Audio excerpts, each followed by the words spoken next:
ಒಂದು ಸತ್ಯಕತೆ. ನಾಯಿ ಹೆಜ್ಜೆ.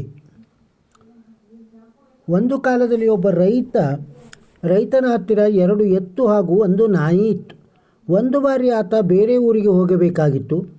ಆಗ ಆತ ಎತ್ತು ಮತ್ತು ನಾಯಿಯನ್ನು ಕರೆದು, ನೋಡಿ, ನಾನು ಬೇರೆ ಊರಿಗೆ ಹೋಗುತ್ತಿದ್ದೇನೆ. ನಾನು ಬರುವಷ್ಟರಲ್ಲಿ ನೀವು ಹೊಲಕ್ಕೆ ಹೋಗಿ ಎಲ್ಲ ಕೆಲಸ ಮಾಡಿ ಮುಗಿಸಿ.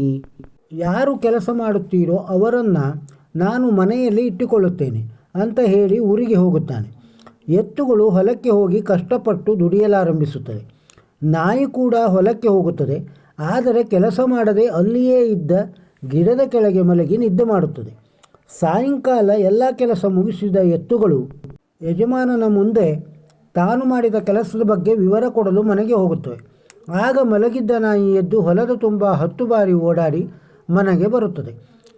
ಎತ್ತು ನಾಯಿ ಇಬ್ಬರೂ ತಾವು ಕೆಲಸ ಮಾಡಿದ್ದೇವೆ ಅಂತ ಯಜಮಾನನಿಗೆ ಹೇಳುತ್ತವೆ. ಇದನ್ನು ಪರೀಕ್ಷಿಸಲು ರೈತ ಹೊಲಕ್ಕೆ ಬರುತ್ತಾನೆ. ಅಲ್ಲಿ ಹೊಲದ ತುಂಬ ನಾಯಿಯ ಹೆಜ್ಜೆ ಗುರುತೇ ಜಾಸ್ತಿ ಇರುತ್ತದೆ.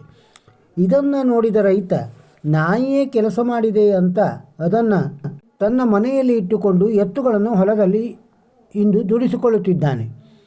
ಇಂದು ನಾವು ಕಾಣುತ್ತಿರುವ ಗಾಂಧಿ ರೋಡ್, ನೆಹರು ವಿಶ್ವವಿದ್ಯಾಲಯ, ಇಂದಿರಾ ಏರ್ಪೋರ್ಟು, ರಾಜೀವ್ ಪ್ರಶಸ್ತಿ, ಅಕ್ಬರ್ ರೋಡು ಇವುಗಳೆಲ್ಲ ಒಂದು ರೀತಿ ನಾಯಿ ಹೆಜ್ಜೆ ಇದ್ದಂತೆ.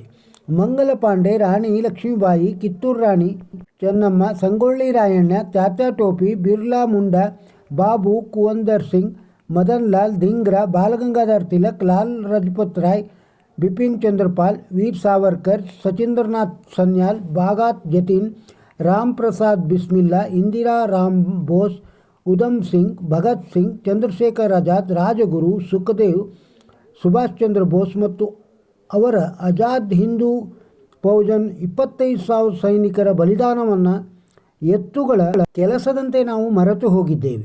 ಅವರನ್ನು ನಾವು ಗುರುತಿಸಲೇ ಇಲ್ಲ. ಗಾಂಧೀಜಿ ನಮ್ಮ ಕುರಿಯನ್ನು ಕಟ್ಟುತ್ತಿದ್ದ ಹಗ್ಗ ಈಗಲೂ ಇದೆ. ಆದರೆ ಭಗತ್ ಸಿಂಗ್ ನಗುತ್ತಾ ಏರಿದ ಆ ನೇಣಿಗೆ ಹಗ್ಗ ಎಲ್ಲಿಯೂ ಕಳೆದುಕೊಂಡೆವು. ಸಾಯುವಾಗ ಗಾಂಧಿ ಹೇ ರಾಮ್ ಅಂದಿದ್ದು ಎಲ್ಲಿಯೋ ಇದ್ದ ನೆಹರೂಗೆ ಕೇಳಿಸಿತಂತೆ. ಇದು ಅವರೊಬ್ಬರಿಗೆ ಹೇಗೆ ಕೇಳಿಸಿತು? ಆದರೆ ನೇಣಿಗೆ ಇರುವಾಗ, ಬ್ರಿಟಿಷರ ಚಡಿಯೇಟು ಬೀಳುವಾಗ, ಅಂಡಮಾನ್ ಮತ್ತು ಇತರೆ ಜೈಲುಗಳಲ್ಲಿ ಯಾತನೆ ಹಿಂಸೆ ಅನುಭವಿಸುವಾಗ, ಬ್ರಿಟಿಷರ ಗುಂಡಿನ ಏಟು ತಿಂದು ಸಾಯುವಾಗ ದೇಶಭಕ್ತರು ಕೂಗಿದ ವಂದೇ ಮಾತರಂ, ಭಾರತ್ ಮಾತಾ ಕಿ ಜೈ ಎಂದು ಕೋಮುವಾದಿ ಪದಗಳಾಗಿವೆ. ದೇಶದ ಹಳೆಯ ಮತ್ತು ದೊಡ್ಡ ಪಕ್ಷವೊಂದು ಭಾರತ ಮಾತಾ ಕಿ ಜೈ ಮತ್ತು ವಂದೇ ಮಾತರಂ ಹೇಳೋದೇ ಇಲ್ಲ. ಹೇಳುವವರನ್ನು ಹತ್ತಿರ ಸೇರಿಸಿಕೊಳ್ಳುವುದು ಬಿಡಿ, ಹಾಗೆ ಹೇಳೋರನ್ನು ಕೋಮುವಾದಿಗಳು ಅಂತಾನೂ ಅವರಿಗೆ ಹಣೆಪಟ್ಟಿ ಕಟ್ಟುತ್ತೆ. ನಮ್ಮ ದೇಶದಲ್ಲಿ ನಾವು ಬಹುಸಂಖ್ಯಾತರಾಗಿದ್ದರೂ 2ನೇ ದರ್ಜೆಯ ನಾಗರಿಕರಂತೆ ಬದುಕುತ್ತಿದ್ದೇವೆ.